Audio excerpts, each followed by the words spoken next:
Hello, my friends. It is Vlad Hackerov today. How are you? Hello, my friends. All right. So, starting off today, streaming these daily Russian hacker news videos to both YouTube and Kick, and we'll see how it goes. Stream it, and then I'll keep the videos there, and then also do some separate videos regarding different hacks and how they work. But let's go ahead and get started with the past couple of days news. So we have here, let's bring it over here. All right, so first article I have here is from TASS. Says here, experts, the number of DDoS attacks on Russian companies in the second quarter of the year grew by 28%. So that's that is a big jump. That's a pretty big jump. What was interesting though is the reason that this came up within this stream was actually a group that we'll get into later in more detail. But a group that they go by no name 05716. They're mainly you would call them a hacker group that focus on DDoS attacks, mainly using the DDoSia project. So in their Telegram channel, they brought this up as something that, like, hey, we need to start doing our part. This is pretty sad that we're kind of being embarrassed like this. So, but we'll get into that a little later. I just thought it was an interesting tidbit to start us off with. Overall, though, let's go over some news articles. Ransomware criminals are dumping U.S. kids' private files online after school hacks. This is with CTV News in Canada. But this is actually for Minneapolis public schools here in the U.S. And they say that they were targeted by ransomware gangs, and most of them are Russian. So that's why I included this, even though it wasn't explicitly mentioned that they were Russian. So within this, there's a lot of data, a lot of kids' data that was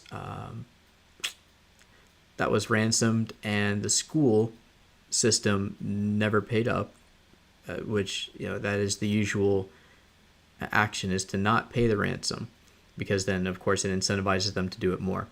However, in these files that were ransomed, they were eventually leaked because the ransom was not paid, and within these files were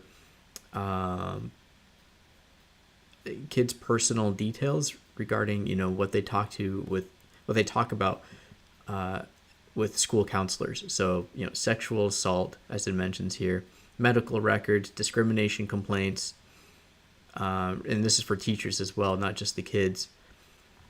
And it was a $1 million ransom, and they weren't paid that. They didn't pay it, and this affected over 36,000 students, and there's more than 300,000 files that were dumped. Most of the article is about parents reacting to the fact that the school gave them no information, that it's the media who's telling them this, which is horrible. If you're ever in a ransomware situation, I know that it looks bad. It looks bad on you and your company that you didn't do your job, and I get it. That I get that part. You'll look way better on down the road if you're actually upfront with your your constituents or your clientele, whoever it is, and just be like, hey, we got hit. This is what is affected. Start looking at this, yourself right away. It's because that's, if you're looking, it's better to look honest in that aspect. You'll gain the trust of you'll keep the trust of your current customers and clients than if you're trying to hide it. Because then they'll feel hurt that it happened, and then they'll feel even more hurt that you lied to them. So teachers also are being affected. They're also not being communicated with, and they want to know why they have to call the district and report problems in order to receive the promised free credit monitoring and identity theft protection after their social security numbers were leaked. So the school promised them help, but they're still not getting the help. So the extent of the breach became clear when a ransomware group posted a video of stolen data more than 2 weeks later, giving the district 10 days to pay the ransom before leaking the files. All in all, this is a horrible situation. I just feel bad. I feel really bad for the kids whose real personal details have come out, medical details have come out about them that they didn't want known. What kind of therapy they have, if they have autism or things like that, that can come back to haunt them later on in life. That's it sucks. That's the kind of a thing that really stinks about living in the digital age now, especially with the youth. It's I grew up in high school with right when Facebook was coming out, and we had MySpace for a little while as well. I just can't imagine what it's like now. It was bad back then. Can't imagine it now. All right, second article. Let's go to. We have consumers warned, and this is in Oregon, after DMV hack. So this hack happened on June 1st. Well, at least they learned about it June 1st. The Oregon DMV learned that a popular file transfer software it uses was hacked and that data records for Oregon driver's licenses, permits, and ID cards were accessed. Care to take a guess as to what popular file transfer software they were using? If you guessed MoveIt, you are correct. Oh boy. This is the gift that keeps on giving, these hackers, man. They were able to obtain the names of 3.5 million people with Oregon driver's licenses, ID cards, home mailing addresses, license numbers, last 4 digits of socials. Horrible. Further on in the article, they have that CISA, they attributed the attack to the Russian-linked ransomware gang known as Clop. Should be Clop with a 0, but I'm just nitpicking. Which took advantage of a flaw in a popular file transfer tool called MoveIt by I think there's Progress is the company name, which is used to move large files between servers. Now this is a tool that is used not really at the consumer level, but a lot of times with government agencies, military, and government departments as well, both local, state, and federal. So it was a good one for them to to research on and find those vulnerabilities. I think it took them years to get this one, and they're definitely exploiting it now. Every day it's like another MoveIt hack article is coming out. So if this is, this would be something I'm sure that your that your company is already looking into. But for those who aren't working in cybersecurity at the moment, take a look at it. Take a look at how it works, and what would you do to mitigate that type of an attack for your business. All right. So this this next article goes back to what we were talking about in the beginning. DDoSia, this is from thehackernews.com. DDoSia attack tool evolves with encryption targeting multiple sectors. This article is not too interesting, mainly just goes over little changes that were made to the tool, how it conceals list of targets, and now they're using encryption within this process as well. But this tool is attributed to the hacker group called No Name 05716, like I mentioned earlier. It's a successor of the Bobik botnet, and it's designed for staging DDoS attacks, right? So it's a Python and Go based, and it's distributed through a fully automated process on Telegram. I wouldn't call it fully automated. I would call it like well thought out. I don't know. It's not automated in the sense of like automation of it's just like you click through buttons and it does it all for you. It's not like that. it's just more. It has the steps on the Telegram channel, and then you can go through those steps, and download the binary. You reach out to this bot for registration process. They'll give you a text file on how to use it, and so on and so forth. And Sequoia, their research team has done a really good job of how it works, going into a malware analysis report of how it works, and who's involved and everything like that.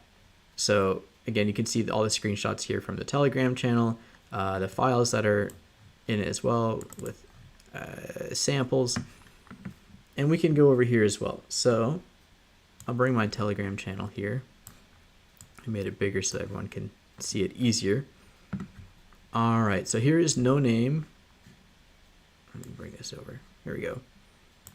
No Name 05716.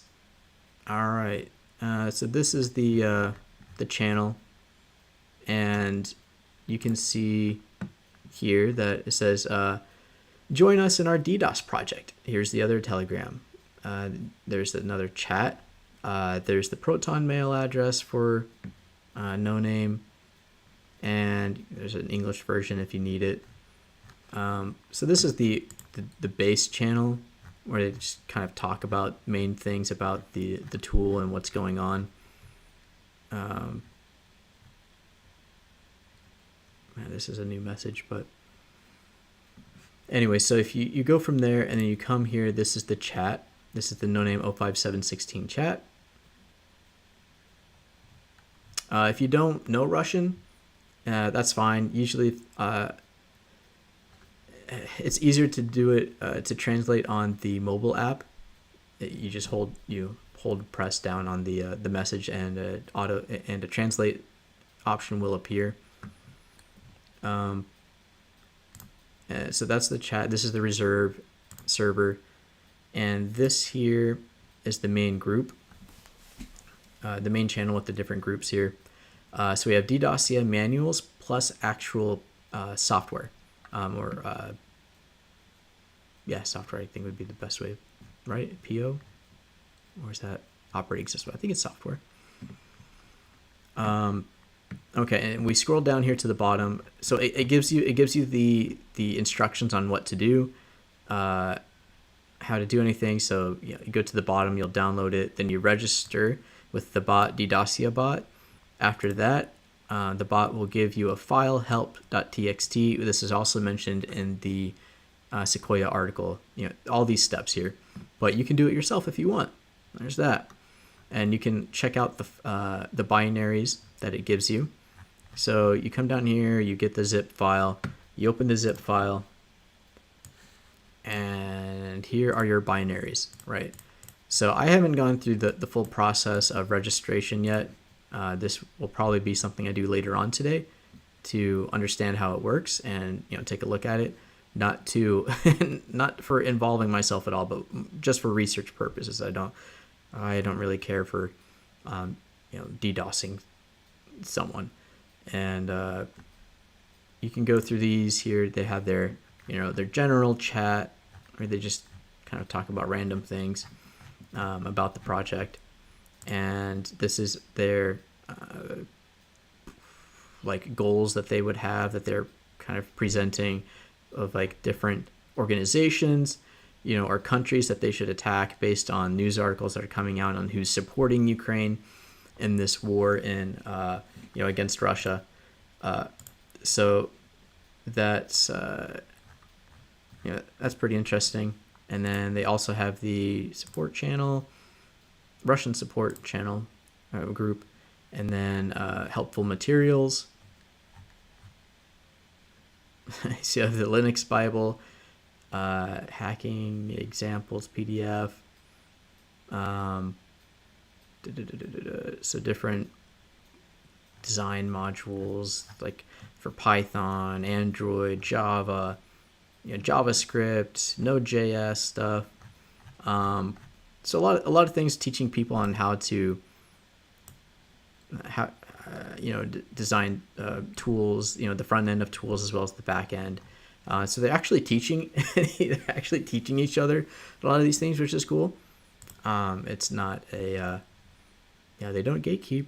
They don't gatekeep. That's for sure. They're all about sharing information. So, and this last one is your videos and screenshots of your work with the client, with the DDoSia client.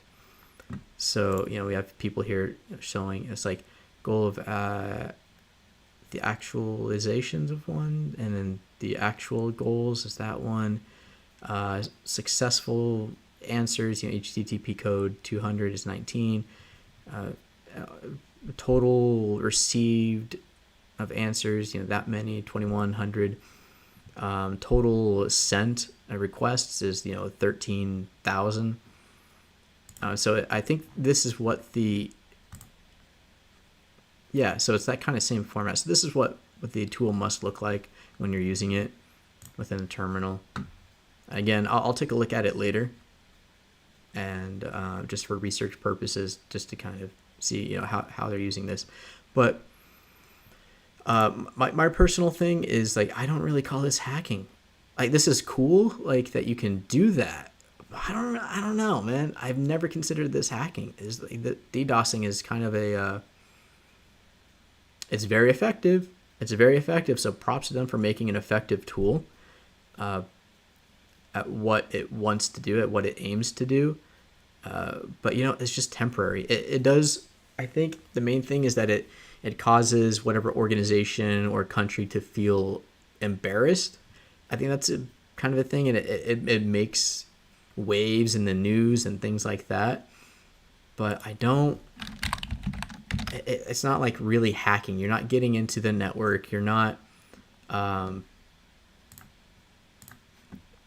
you're not actually infiltrating anything or exfiltrating anything or compromising anything per se, other than the availability of resources within that organization. But that's really it. Anyway, so moving on though, again, check out Sequoia for their breakdowns on that. Also Avast.io, their decoded blog. They also do a really good job with the DDoSia application. They go through the process of how it looks like. That looks like a front-end version, an admin interface. Okay, I didn't see that one earlier. And they also go through there on how to detect it and the success rate of it, what has been targeted by it. Also, which is something really interesting, was that this group is now giving, the No Name 05716 is also giving a reward for those who are the best at it. So I swear I saw that around here somewhere. I know I saw them giving out, or they were talking about it at least. I'd have to find it later. I don't know where it was at, where I saw it, but it's in one of these groups here, and they keep track of everyone who's who's doing it. All right, so moving on, kind of towards the end now, we have pro-Russian hackers hit Ukrainian banks. This is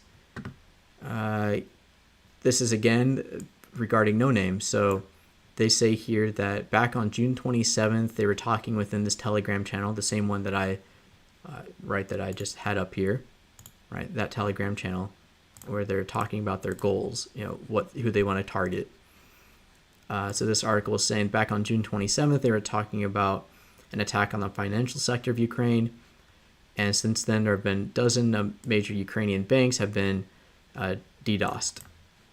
And again, so they weren't taken down permanently. It was just there were temporary outages. So the post said, according to the deputy head of the office of the president of Ukraine, Rostislav Shurma, the country wants to ban cash payments. I think that's a horrible idea, which will make it possible to overcome at least 95% corruption. Oh, okay. Sure. Whatever you say. But we, unlike Shurma, are absolutely sure that Ukraine will never give up the money of its Western masters. Yeah. Well, regardless, again, this isn't going to take down the banks. It's just going to create a splash in the news. You get your name out there. Other noobs will join. I'm not a expert hacker. Don't pretend to be, but yeah, they are making noise. All right, so moving on from No Name, we have another article here. It's from Straits Times, and it's an Asian publication, I believe. A ransomware attack from Russia hits Japan's biggest port, delaying cargo. So this is an ongoing thing. I want to say I saw this warning. They finally got it resolved. But they say here that the ransomware caused a container terminal at the port of Nagoya. Don't know how to say that. Don't know Japanese at all. In Aichi, I don't know, to suffer an outage on Tuesday morning, the Harbor Transportation Authority said. And it says here that the Russian-based ransomware group Lockbit 3.0 was responsible for the hack. And they said they tend to target vulnerabilities in VPNs. So they never said exactly how they did it. And I haven't looked into what kind of operating system or software might be on these shipping container terminals. That's actually really something interesting, right? That's really niche. It's like, what would be running on those anyway? What type of what type of operating system would they have? I don't know, like what, Windows XP or something. I don't know. But again, what's interesting though is that it says it right here. Recent data breaches often involve double extortion, in which a ransom is demanded for the recovery of stolen information as well as keeping it from being published. Yeah, that's a big new trend.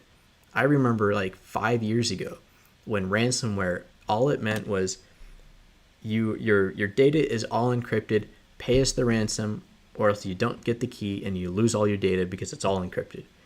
But then they learned that, like, wait, we could even embarrass them if we take this data and then just leak it online, right? And then that becomes a liability for the company as well, because then all of this, whether it's corporate sensitive information or it's PII or PHI, whatever it might be, it might have legal ramifications for this company having that leaked, and and also the embarrassment of sensitive things that might be in there. So a lot of times now, going back to who was it? Alf V or Black Cat. I think they have another article in here. It's probably this one. Black V and Alf V and Black Cats. Those groups, or that group, that Russian ransomware group. That's really their bread and butter now. Is they just get in, they give you a ransom that they're holding everything hostage, and then they release it. Kind of same thing with the school system. They release it, and it just does even more damage. I would say it's even worse than just holding it hostage. And so we have here, this is a Pakistani publication, a pro-Pakistani. Government issues advisory against Russian hacker group. So apparently these hacker groups are also targeting Pakistani military and civilian organizations, and then they're attributing it to Killnet, another DDoS-based Russian threat actor. So Killnet was associated with the Bobik malware and a client, I believe, as well for DDoSing, which has kind of been transitioned into what we were talking about earlier with DDoSia. Or at least it's been branched off. So that's, again, more DDoSing attacks. And lastly here, I think this would be the last article. Yeah, last one. So HWL Ebsworth hack. Russian gang released sensitive personal and government information, Australia's cybersecurity chief says. So with Australia, National Cybersecurity Coordinator Darren Goldie says ransomware gang Alf V, there we go, Alf V and Black Cat is responsible for posting material online. The group said in a post on the dark web in April that data from the law firm had been hacked. Earlier this month, the group published some of the data it claimed to have stolen, later established to be 3.6 terabytes worth of data, of which 1.1 terabytes have been posted. Whoa. Oh, man. 1.1 terabytes. Gosh, like what? I'm just like thinking, like, man, has this law firm been around a long time? Like, that's a lot of data. Like, if this is just document data, that's a lot of data. And this must be a huge firm. I haven't looked into them, but this must be a huge firm to have a lot of data like that. And yeah, government entities that they've been doing business with have been impacted. Yeah, and that, again, sensitive information there. So name of the game today in Russian hacker news is DDoSing attacks and ransomware.